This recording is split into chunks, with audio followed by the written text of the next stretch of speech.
Hello and welcome to our Port Migration YouTube channel. If you've just found us, welcome. And if you have watched all our videos, thank you so much for your support and for being a loyal listener. We really appreciate it and welcome back. My name is Joanna Hill. I'm a registered migration agent and the founder and owner of Port Migration. Welcome to 2026, the year of the horse, and we wish you a very happy new year to you and all the people you love. Today I'm sharing some of the partner visa trends we expect to see in 2026. We post a lot of videos with information about partner visas, but this video is a little bit different. It's more of an analysis of the trends that we're seeing currently with partner visas and what we expect we may continue to see in 2026.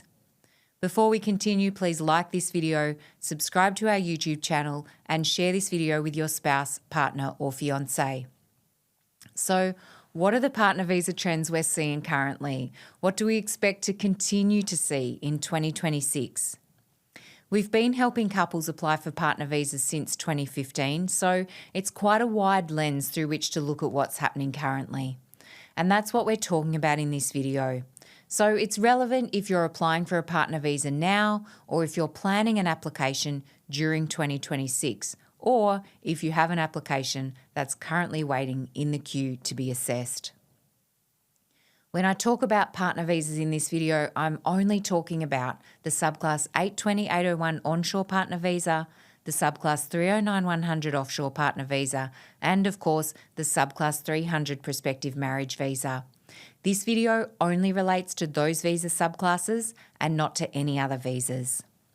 Please keep in mind that the information in this video is general information only, and for advice and assistance that is specific to your circumstances, please contact our team through the links in the description.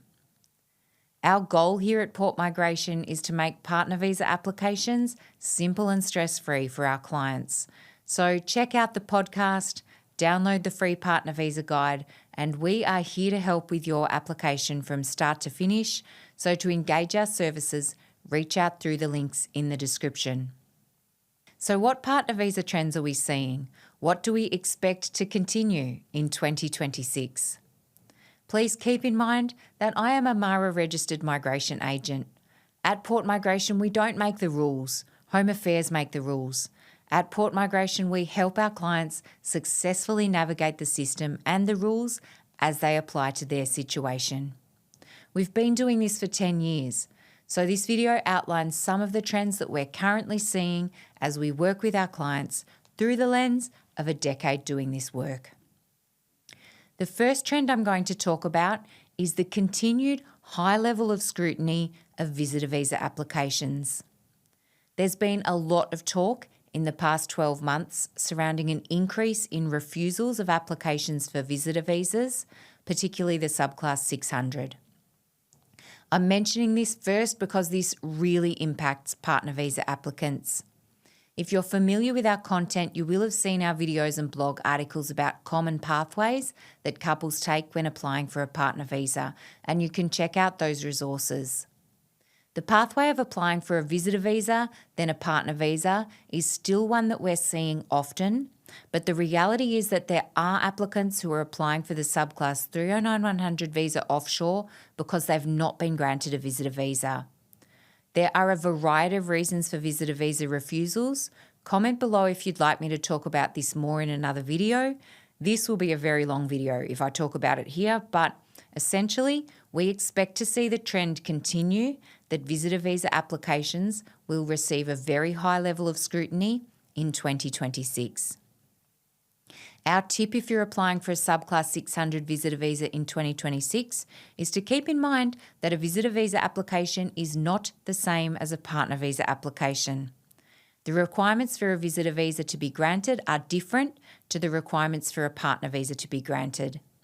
Having an Australian partner does not guarantee that you will be granted a visitor visa. Let me know in the comments if you'd like me to record a whole video on this, because there is a lot that could be said and it's really a topic for a separate video. Our next trend is linked. More offshore partner visa applications. Along with the increased scrutiny of visitor visa applications, we're seeing an increase in offshore subclass 309-100 partner visa applications. These trends go hand in hand.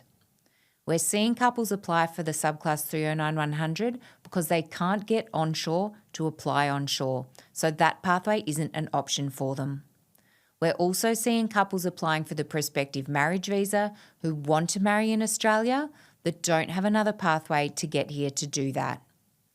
This trend of increased numbers of people applying offshore is based on the applications we're submitting. This is a trend that we expect may continue during 2026. Our tip if you're planning to apply for a partner visa in 2026 is to plan the pathway that is right for you. This will depend on your individual circumstances, and it's worth investing in understanding your options. Let's talk about a third partner visa trend in 2026. We expect to see a continued high level of scrutiny of partner visa applications. An application for a partner visa is an application for Australian permanent residency, so it makes sense that every application is scrutinised heavily, but the level of scrutiny sometimes takes both applicants and sponsors for partner visas by surprise. What we expect to see in 2026 is a continued high level of scrutiny, particularly surrounding identity. We also expect to see continued high levels of scrutiny if you're moving children internationally. This is the norm to ensure child safety, and it's especially relevant in applications where a child is moving with only one biological parent. Scrutiny of identity is really relevant if you come from a country which has potentially less robust identity processes, or if you hold what would be considered a weaker passport. As part of this, Home Affairs are continuing their expanded rollout of app-based biometrics collection. Biometrics collection through the Home Affairs app has rolled out to more countries in the last couple of months and is planned eventually for all countries. This is great news if you've ever had to travel a significant distance to repeatedly provide biometrics information, and it's part of the push to ensure biometrics data can be provided in a more accurate and timely manner. Our tip if you're applying in 2026 for a partner visa is to prepare yourself for a robust checking process of both the applicant and the sponsor. The last trend I will mention here is longer wait times. I've recorded an entire video just about partner visa processing trends that we're currently seeing, so please, for a longer analysis of current partner visa processing trends, check out this related video, which I will link here. We're expecting the trend of longer partner visa wait times across the board to continue in 2026. Visa applications across a number of categories have been stronger than anticipated, which has caused processing times to become significantly longer. But definitely check out that other video to learn about the silver lining and the unicorns that we're seeing despite longer partner visa wait times.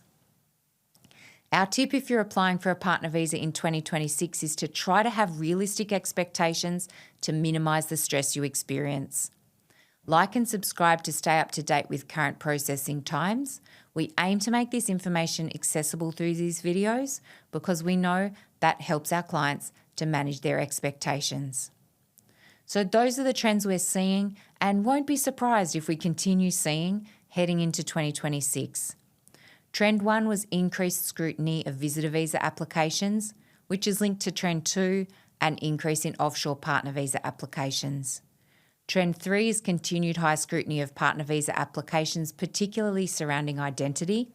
And Trend 4, unfortunately, is continued longer wait times. We wish this wasn't the case because we know how stressful it is for people. What do you need to keep in mind if you're applying for a partner visa in 2026? Your situation is unique. There is no such thing as a one-size-fits-all approach. It's worth the early investment of making sure the pathway you're working towards is viable and achievable. And of course, at Port Migration, we're here to help. The links are in the description. Thank you for listening. All the best for an amazing year in 2026. Don't forget to like, subscribe, and share this video with your spouse, partner, or fiancé. And Until next time, all the best with your application.